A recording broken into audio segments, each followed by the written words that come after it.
Soyez les bienvenus à votre formation Microsoft PowerPoint.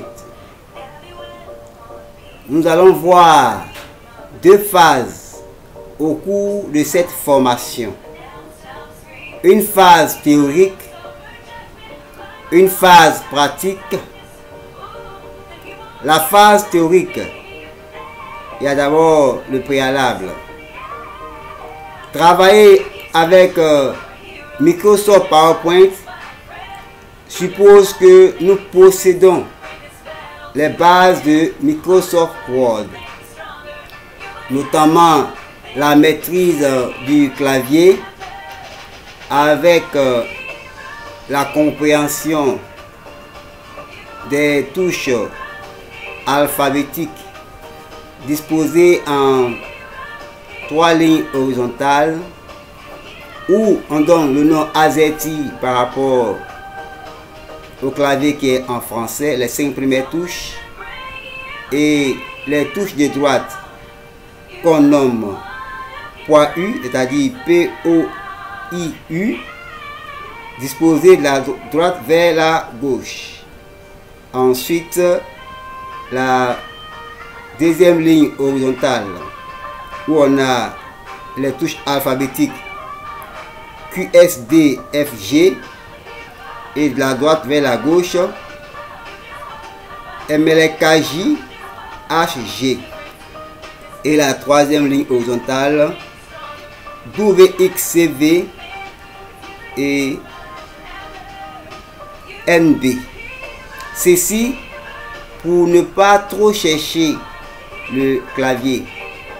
Lorsque nous cherchons une lettre, déjà nous savons vers quelle ligne elle se trouve. Ensuite, la notion des menus, des commandes, des sous-commandes et les outils de commande.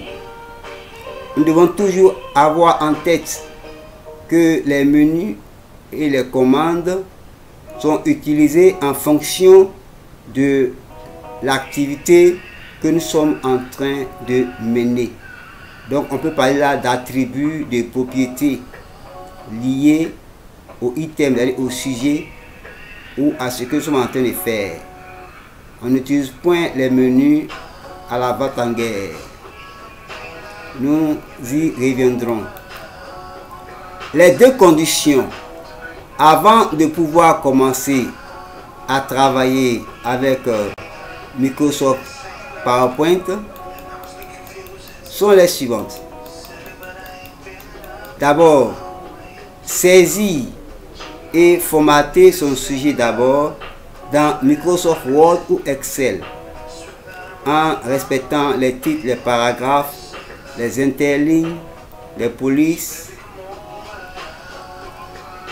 et les différentes sortes de caractères, de tailles, ainsi de suite. En deuxième point, nous devons prévoir la manière dont nous voudrions faire passer notre message par la structuration des idées via les diapositives qui constituent une présentation dans PowerPoint. Donc, Word, on parle de documents, Excel, on parle des classeurs, PowerPoint, on parle de présentation ou diapositive. Nous devons aussi prévoir, si nous voulons enregistrer automatiquement notre message ou le lire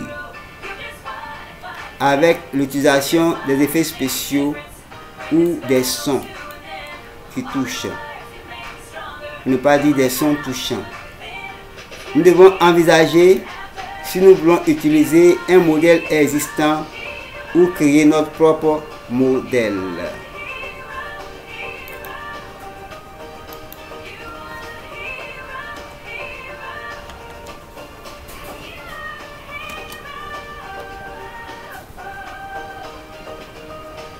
Les principaux menus de PowerPoint. On a le menu fichier ou bouton Office, le menu accueil, le menu insertion, le menu création, le menu animation, le menu diaporama, le menu révision et le menu affichage. Au cours de notre travail, nous donnerons des indices qui nous permettront de nous diriger vers tel ou tel menu, puisque notre formation, elle est plus pratique que théorique.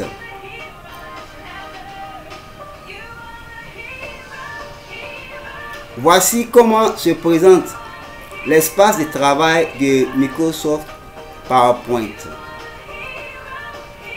En dehors de la présentation des menus, il faut comprendre simplement que nous avons une zone verticale où nous avons l'onglet diapositive et l'onglet plan, et une zone centrale ou horizontale verticale qui représente notre diapositive, notre présentation ou le travail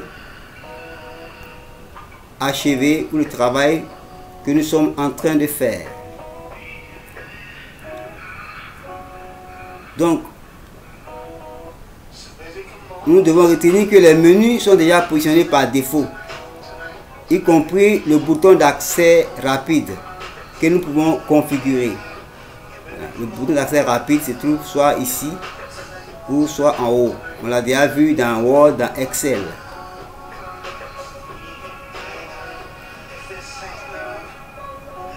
Donc, dans le but de rendre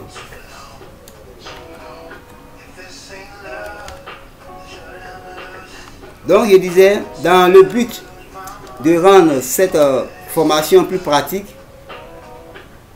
nous allons travailler sur le sujet de l'introduction. Nous allons travailler sur le sujet de l'introduction de l'histoire de l'informatique afin de faire ressortir l'essentiel des connaissances dont nous avons besoin pour mieux maîtriser Microsoft PowerPoint. Hotep, on y va.